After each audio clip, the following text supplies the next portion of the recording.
Dia adalah dewa paling kasihan. Ia diikat di tiang dan dicambuki manusia. Ia mendongak ke langit, dan berteriak, "Ayah, pinjami aku kekuatanmu." Ternyata, Dewa Zeus mendengar permohonan anaknya, dan membantunya lepas dari belenggu. Ia menghancurkan tiang, dan menyerang musuh dengan rantainya. Namanya Hercules. Ia anak haram Zeus dan manusia. 20 tahun lalu, terjadi pemberontakan di Yunani. Banyak korban jiwa. Ratu Alkmene berdoa pada Dewi Hera. Suatu malam, Zeus, suami Dewi Hera menghamilinya secara gaib. Tapi, Raja Amphitryon melihatnya. Ia murka. Raja sangat marah, karena tidak tahu apa yang sebenarnya terjadi. Sampai sekarang, aku juga tidak paham kenapa Zeus harus menghamili istri orang untuk menyelesaikan masalah. Tak lama, Ratu melahirkan anak kembar. Iphicles anak raja, dan Hercules anak Zeus. 20 tahun berlalu. Hercules sudah dewasa. Ia sangat gagah dan ceria. Ia diam-diam menjalin kasih dengan putri Hebe dari Kreta. Kebetulan, Iphicles juga menaruh hati pada Hebe. Ia berkata pada Hebe, "Aku cinta kamu, tapi kamu cinta dia." Astaga, Hebe, kamu buta? Setelah Hebe pulang, dua bersaudara cekcok. Lalu, mereka bertemu seekor singa. Mereka mencoba menusuk singa dengan tombak. Tapi, percuma. Iphicles bersembunyi di pinggir tebing. Ia melihat Hercules diinjak singa. Lalu, Hercules mencekik leher singa, dan berhasil membunuhnya. Sepulangnya ke istana, tapi, Iphicles, tanpa malu memamerkan kehebatannya, ia berkata telah membunuh singa. Hercules diam saja, karena ia tidak suka pamer.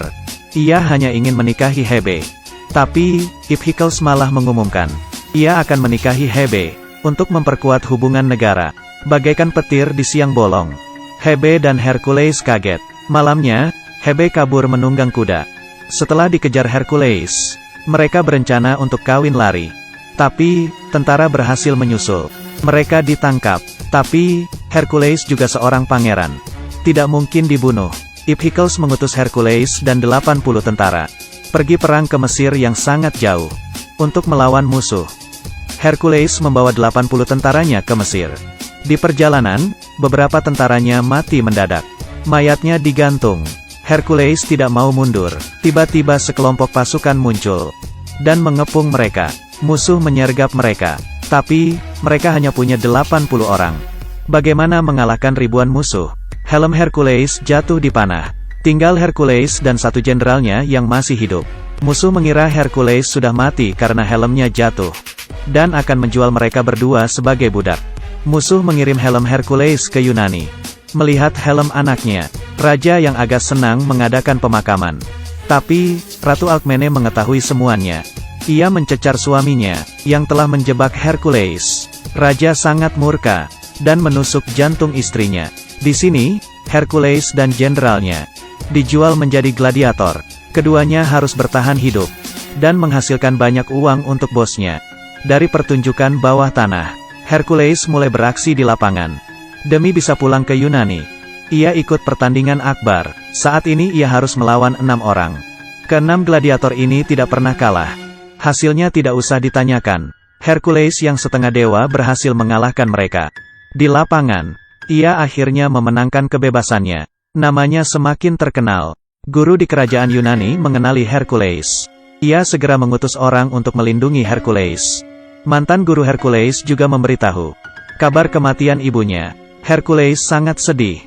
Ia bersumpah akan mengakhiri pemerintahan ayahnya, dan menyelamatkan rakyat yang menderita. Lalu, Hercules mulai melawan tentara ayahnya demi rakyat. Ia mulai mendapat banyak pengikut.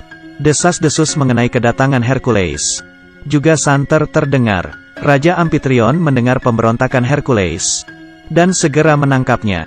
Hercules diikat di tiang, dan dicambuki di depan massa. Ini adalah bukti bahwa Hercules bukanlah dewa.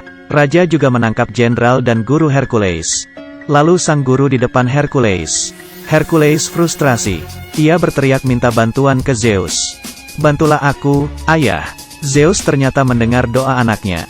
Batu tiang itu patah, dan menimpa tentara ayahnya.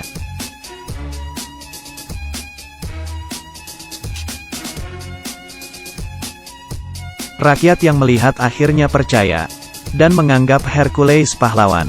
Lalu, Hercules mengumpulkan pengikutnya dan pergi ke istana. Tapi, pemanah istana berkhianat dan membuka pintu gerbang istana. Hercules menantang mereka untuk berduel secara jantan, 1 lawan 1. Raja berkata, "Kau pikir aku bodoh?" Ia menyuruh bawahannya menyerang. Saat itu, Hercules meminjam kekuatan petir Zeus.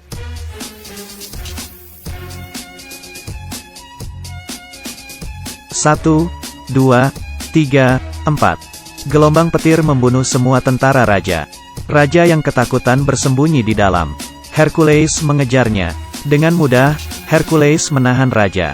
Saat itu, Iphicles muncul menawan Hebe dan menyuruh Hercules menyerah. Kalau tidak, Hebe akan dibunuhnya. Tapi, Hebe tidak memberi Iphicles kesempatan dan menusukkan belati tepat ke jantungnya dan Iphicles. Mereka berdua tewas seketika. Hercules sangat murka. Ia mendorong raja ke tanah, lalu menusuknya dengan belati yang digunakannya untuk membunuh ratu. Hercules menggendong Hebe. Hebe yang tertusuk di jantungnya ternyata masih hidup, padahal orang lain pasti sudah mati. Apakah jantungnya ada di kanan? Hebe akhirnya melahirkan seorang putra. Rakyat Yunani akhirnya terbebas dari Raja Lalim itu. Film ini ditayangkan tahun 2014, yang menceritakan legenda Hercules. Film pahlawan ini agak berbeda dari lainnya. Film ini menampilkan dewa yang payah, dirantai, dan dicambuki, lalu menderita hampir sepanjang hidupnya.